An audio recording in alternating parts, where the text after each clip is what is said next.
And next on the show, Alex Nguyen is best known by their stage name, Ruby Chopstix. In a few short years, they've accomplished a lot in the 2S LGBTQ plus community's drag scene, from hosting their own annual show spotlighting BIPOC drag performers, to winning an award for a film exploring their identity as a queer Asian young adult, to more recently being named Rainbow Resource Centre's first drag performer in residence.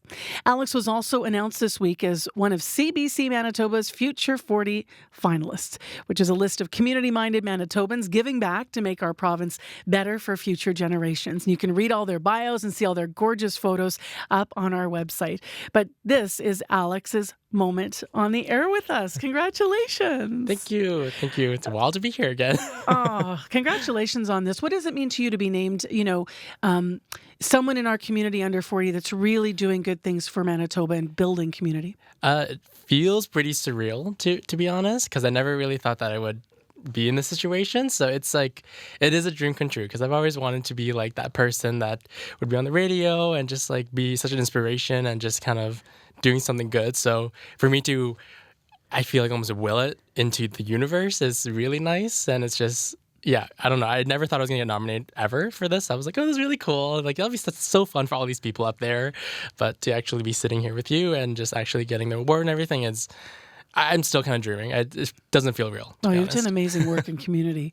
What's the origin story of Ruby? How did Ruby come into being? So how I started was me and my best friend, we were filming a documentary about drag queens for school, and we were interviewing the late Joan Castellazza, the oldest drag queen at the time. That was the first time I met her, and then we never knew each other. So after we finished interviewing her, she basically like came to me and just said, I think you can do drag really well. Like, you just seem like you can do it. You should just try it. So that would just spark the idea of actually wanting to do drag, just somebody telling me that I could do it. And then that's when I started exploring the different options and like how to actually get into it, getting somebody to put me in face, doing a workshop.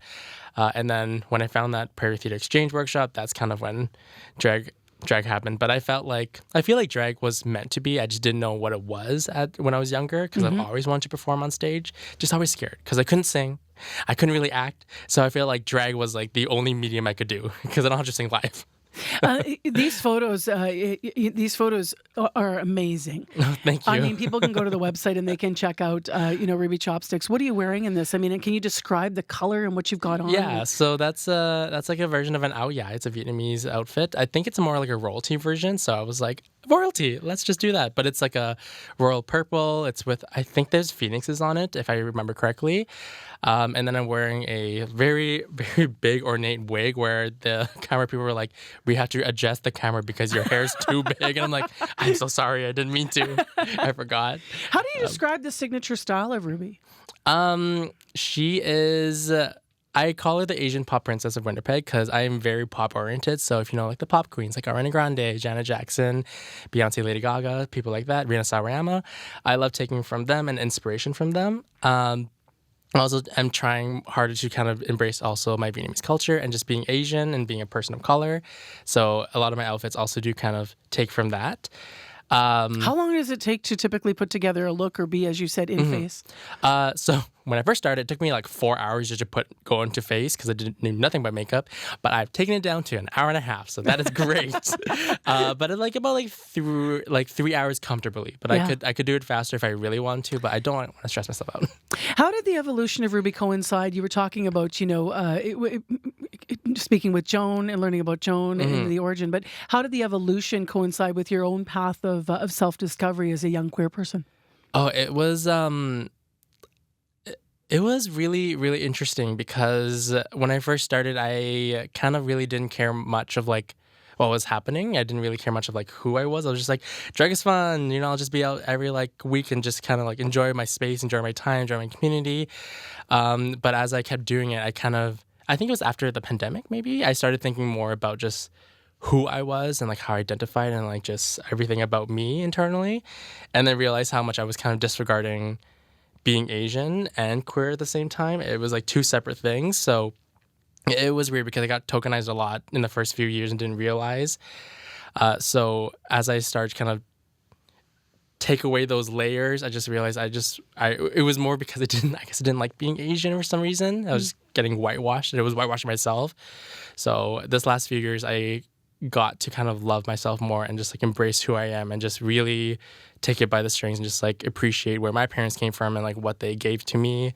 And then also like the community members helped support me in that too. So it was weird to discover like a way to love myself again, because I loved myself when I came out as like being gay and non-binary, but then I didn't do the same thing for being like Asian, which is like my blood. It's like loving your whole self. Yeah, it's now I'm loving my whole self, where before I was just like loving parts and pieces and parts of me. You've also won an award at the Fascination Film Festival's 2021 Youth Award. Yes. I want to mention. What was the film about?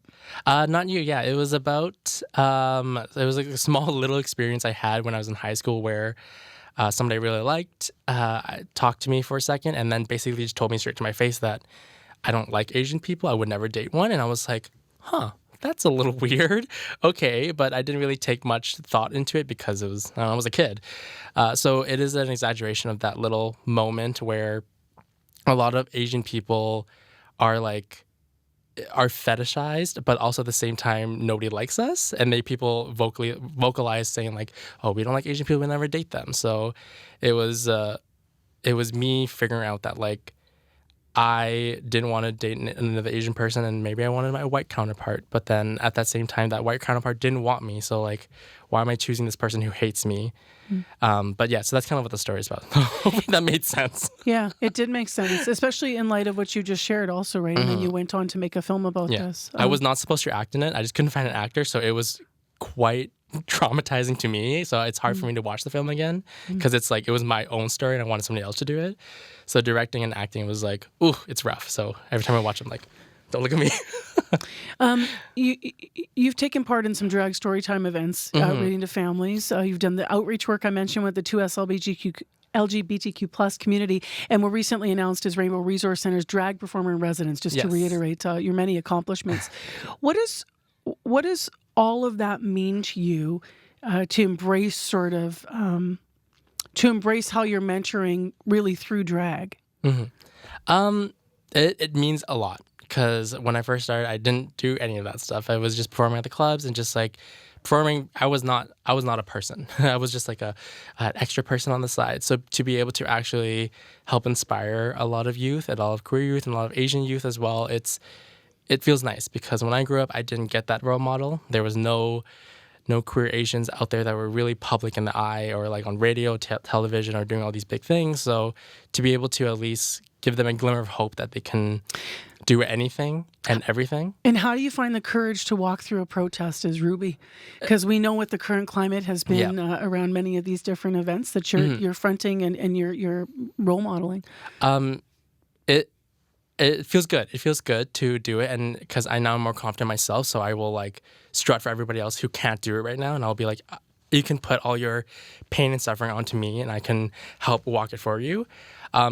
It is also scary. Like, it's not like the happiest thing all the time, but I will do it as much as I can, and I will give back as much as I can because I am grateful for everybody who came before me, and all Indigenous people that came before me. So like, I will not take that space, but I want to give back as much as I can because they gave so much for me. That is why you're a Future 40 finalist. Before you go this morning, what's your message to others in the queer community who might feel discouraged in the face of rejection and hate, and sometimes even from their own loved ones? Like, what would your message be? My message is that we're all out here. There's so many of us, so many different resources, like Rainbow Resource Center, but there's so many people out there that can help support. And remember that Pride is something that, like, Pride Month is a great place and time to really embrace who you are. It's a great spot. It's a great month. It's a great week. There's so many of us, and that's where we're all so visible.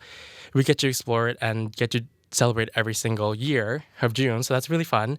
But yeah, also, like, you also just remember that, like, for us, we get to celebrate every year, but there's some people who don't get to celebrate the next day and they kind of like suffer. So like, if you're feeling that way, like, just reach out to somebody and it's okay. Sorry, I'm just getting like emotional, but no, like, it's emotional. It's an emotional thing. But yeah, so also don't forget that there's also people out there suffering. So just remember, free Palestine and free us. We get to live free, but sometimes other people don't get to live the next day. So just remember that. Thank you for coming in. Yeah, thank you so much for having me. You're amazing. You're amazing. You're amazing. Oh, thank you. Please go to our website to see all the Future 40 finalists, including Alex Nguyen, best known as Winnipeg drag performer Ruby Chopstix. They were announced this week as one of 10 of the Future 40 under 40 finalists. And you can find out all about all the people doing just incredible work in our community on our cbc.ca/Manitoba website.